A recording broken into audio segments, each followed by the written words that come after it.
देख रहे हैं डार्क फाइल्स। तो चलिए बढ़ते हैं आज की इस कहानी की ओर। मनोहर, आकाश, विवेक और राज चारों अच्छे दोस्त हैं। बचपन से ही चारों एक ही स्कूल में पढ़े थे और आगे की पढ़ाई के लिए दूसरे शहर में जाना पड़ा। वहां पर उन सब ने विरार कॉलोनी में एक किराए के घर में रहने का फैसला किया। वो घर उनके कॉलेज के नज़दीक था। यही वजह थी कि उन्होंने उस घर को रहने के लिए चुना। मनोहर और आकाश घर के ग्राउंड फ्लोर के कमरे में रात को सोते थे, तो वहीं विवेक और राज पहले फ्लोर पर सोते थे। शुरू के 4 दिन गुजर जाने के बाद रात के समय खाना खाने के बाद वो चारों घर के हॉल में बैठे हुए थे। तब मनोहर और आकाश ने विवेक और राज को बताया कि रात के समय सोते वक्त उन्हें ऐसा लगता था कि घर के बाहर कोई चल रहा है। पहले तो उन्होंने इस बात को नज़रअंदाज किया, लेकिन हर रोज ऐसा होने लगा, इसलिए डर के मारे उन्हें रात को ठीक से नींद नहीं आ रही थी। उन्होंने जब ये बात विवेक और राज को बताई तब वो दोनों भी डर गए। ये सब सुनने के बाद तुरंत विवेक ने बताया कि एक दिन जब वो घर पर अकेला था और बाकी तीनों किसी न किसी काम से बाहर गए हुए थे, तब उसे ऐसा लगा कि उसके अलावा भी घर में कोई और है। दोपहर के वक्त वो जब किचन में से कुछ खाने के लिए लेने गया था, तब उसे पीछे से किसी के गुजरने का एहसास हुआ। उसने तुरंत पीछे मुड़कर देखा। उसे ऐसा लगा कि एक काली परछाई पल भर में ही उस कमरे से बाहर भागी। वो सब कुछ इतनी जल्दबाजी में हुआ कि विवेक को कुछ समझ में ही नहीं आया और वो डर के मारे अपनी जगह पर ही जम गया।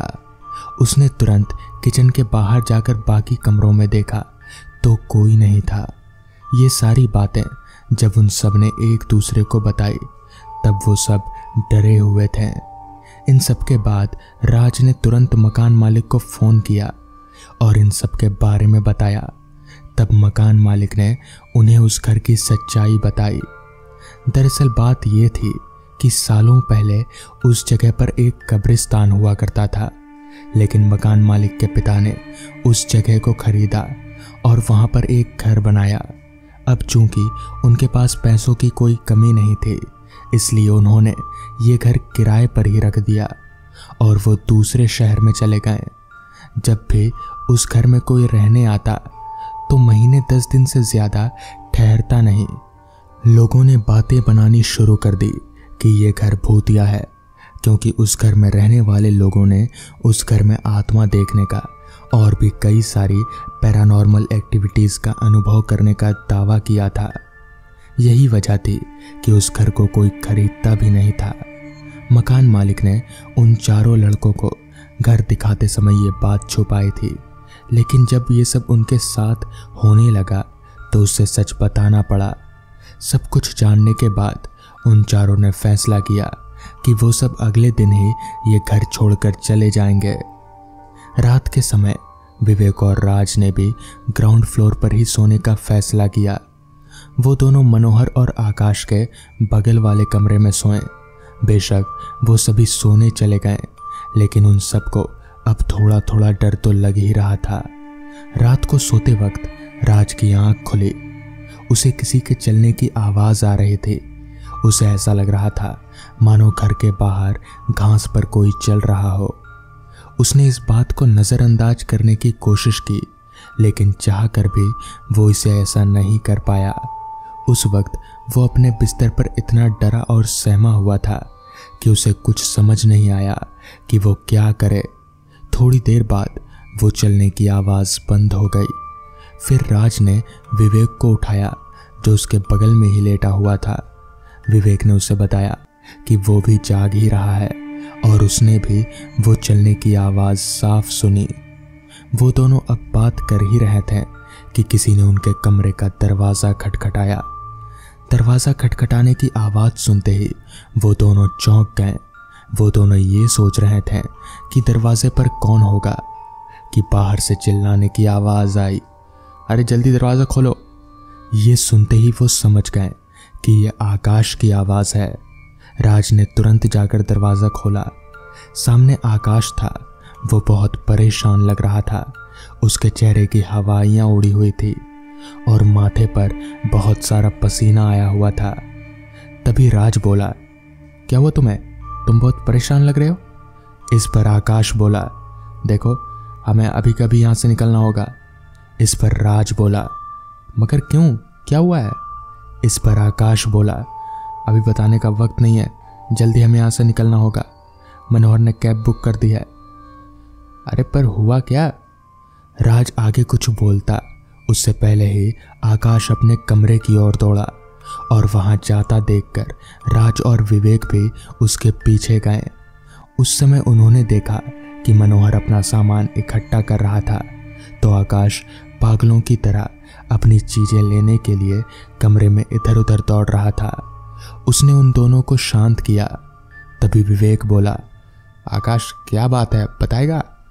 इस पर आकाश बोला, जब मैं सो रहा था तब मुझे थोड़ी सी नींद खुली और जैसे ही मेरी नज़र खिड़की पर पड़ी तो मैंने देखा। इस पर विवेक बोला, क्या देखा तुमने? इस पर आकाश बोला, मैंने देखा कि वहाँ एक बूढ़ी औरत खड़ी है। उसकी आंखें पूरी तरह से सफ़ेद थी। उसके चेहरे पर एक डरावनी मुस्कुराहट थी। मुझे तो समझ नहीं आ रहा कि वो सब क्या था कि तभी राज बोला, फिर? उसके बाद मनोहर बोला, उसी वक्त नींद में मेरा हाथ इसकी गर्दन पर लगा। डर के मारे मैं चिल्लाया, मेरी नींद खुल गई। उसके बाद इसने मुझे सब कुछ बताया। पहले तो मुझे इसकी बातों पर यकीन नहीं हुआ। मुझे लगा इसने कोई सपना देखा है, पर उसके बाद जब हमने वापस से किसी के चलने की आवाज़ सुनी तो मैं समझ गया कि इसे कोई सपना नहीं, यह वाकई में किसी बूढ़ी औरत को इसने देखा है। ये सब सुनने के बाद राज बड़ी हिम्मत करके तुरंत उस खिड़की के पास गया। वैसे तो वो बहुत डरा हुआ था, मगर उसने अंदर से ही खिड़की के बाहर नीचे ज़मीन पर देखा। खिड़की अंदर से बंद थी, लेकिन उस पर लगी कांच से बाहर का सब कुछ साफ साफ दिख रहा था। नीचे देखने के बाद राज अपनी जगह पर किसी पुतले की तरह जम गया। तभी विवेक बोला, क्या हुआ? इस पर राज बोला, देखो अगर यहाँ कोई खड़ा रहा होगा तो यकीनन उसकी हाइट 8 से 10 फीट की होगी, या फिर वो हवा में उड़ रही होगी। राज के ऐसा कहते ही वो सब बुरी तरह से डर गए। फिर उन सब ने जल्दी से अपना सामान पैक किया। फिर थोड़ी देर तक कैब आने का इंतज़ार किया। जैसे ही बाहर कैब की आवाज़ आई, वो चारों तेजी से घर के बाहर दौड़े। जल्दबाजी में ही उन्होंने घर को लॉक किया और बिना इधर उधर देखे सीधा कैब में जाकर बैठ गए। किसी के पास भी वापस उस घर की तरफ देखने की हिम्मत नहीं थी। लेकिन जब कैब बस निकल ही रही थी, तब राज ने हिम्मत करके पीछे घर की तरफ देखा, तो उसने जो देखा वो देखकर मानो वो जम सा गया। उसके रगों में दौड़ता खून पानी हो गया। दरअसल एक बहुत ही अजीब सी दिखने वाली औरत जो हवा में उड़ रही थी, यानी कि उसके दोनों पैर जमीन से 2 फीट ऊपर थे। वो चारों को हाथ हिलाकर अलविदा कह रही थी और उसके चेहरे पर एक बहुत ही डरावनी मुस्कान थी। राज वो नज़ारा आज तक अपनी जिंदगी भर भूल नहीं पाया। तो दोस्तों, ये थी आज की पहली कहानी। तो चलिए बढ़ते हैं आज की दूसरी कहानी की ओर। अचानक खटखट की आवाज़ सुनकर ऊपरी मंजिल पर कमरे में बिस्तर पर गहरी नींद में सोया हुआ अंश इस आवाज़ को सुनकर जाग जाता है। सबसे पहले उसकी नज़र रखी घड़ी पर पड़ती है। रात के 1 बज रहे होते हैं। उसके बाद उसकी नज़र पास पर लेटी हुई उसकी पत्नी कविता पर पड़ती है। कविता गहरी नींद में सोई देखकर अंश बिस्तर से उठता है और अपने बच्चों के रूम में जाकर झांकता है। दोनों बच्चे काम्या और अमर गहरी नींद में सोए हुए थे। उन्हें देखकर अंश राहत की सांस लेता है और अपने कमरे में वापस आ जाता है। बेड पर बैठकर अंश ग्लास में रखा पानी पीता है।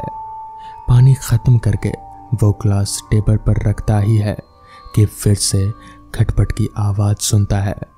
तब उसे पता चलता है कि यह आवाज़ तो उसके मेन गेट के खटखटाने की आवाज़ है।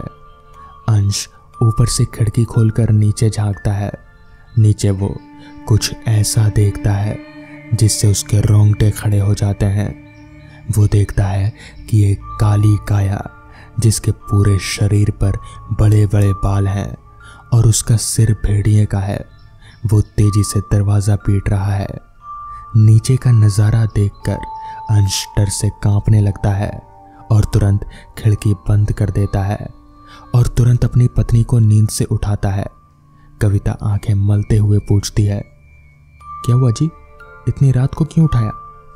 अंश आगे बोलने से पहले ही कविता के होठों पर उंगली रख देता है और खिड़की की तरफ इशारा करके बोलता है, वहां वहां वहां कुछ भयानक है। इस पर कविता बोलती है, क्या है? इस पर अंश बोलता है, मुझे नहीं पता वो क्या है, पर जो भी है बहुत भयानक है। तभी कविता बोलती है, मैं देखती हूँ क्या है। इस पर अंश बोला, नहीं नहीं तुम मत देखना, पता नहीं वो क्या बला है। अब तक दरवाज़ा खटखटाना बंद हो गया था। अंश ने सोचा कि वो जो कोई भी था शायद अब जा चुका है, इसलिए वो कविता से कहता है, दरवाज़ा खटखटाना अब बंद हो गया है, शायद वो चला गया, मैं खिड़की खोल कर देखता हूँ। खिड़की खोलकर जैसे ही अंश खिड़की खोलता है तो देखता है कि सामने की छत पर वही परछाई जो दरवाज़ा खटखटा रही थी वो बैठी है और कविता और अंश को घूरे जा रही है। उसकी आंखें खून के समान लाल हो रही हैं।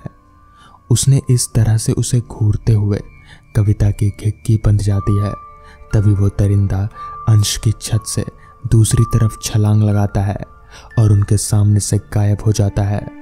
कविता और अंश राहत की सांस लेते हैं और बिस्तर पर बैठ जाते हैं कि तभी दोनों अमर की आवाज़ सुनते हैं जो बहुत तेजी से चीख रहा था। दोनों भागकर बच्चों के कमरे की तरफ गए और अंश कमरे का दरवाज़ा खोलकर देखता है तो उसकी रूह कांप जाती है। वो देखता है कि उसकी बेटी काम्या की आधी खाई हुई लाश बिस्तर के नीचे पड़ी हुई है और उस दरिंदे ने अमर के पैर को मुंह दे रखा है और उसकी नाजुक हड्डियों को बड़े आराम से चबा रहा है। दरवाजे के खुलने की आहट से उस दरिंदे का ध्यान उन दोनों की तरफ जाता है जो लाचार होकर अपने दोनों बच्चों की अधखाई लाशों को देखकर रो रहे थे। वो दरिंदा एक छलांग लगाकर दोनों को अपने आगे के पंजे में दबोच लेता है और पूरे घर में दोनों की चीखें गूंजने लगते हैं। सुबह के अखबार में आदमखोर द्वारा एक और परिवार के 4 लोगों को चबाया गया, पुलिस सबूत ढूंढने में नाकाम। वो सब क्या था, इस बात से पर्दा आज तक नहीं उठ पाया, मगर उस रात 4 लोगों की जिंदगी एक साथ ही खत्म हो गई। तो दोस्तों, ये थी आज की कहानियाँ। अगर आपको ये कहानियाँ पसंद आई हों तो वीडियो को लाइक और चैनल को सब्सक्राइब करना ना भूलें। तो मैं आपका दोस्त आर्यन जल्द ही मिलूँगा आपसे ऐसी ही नई कहानियों के साथ। तब तक के लिए अपना ख्याल रखें।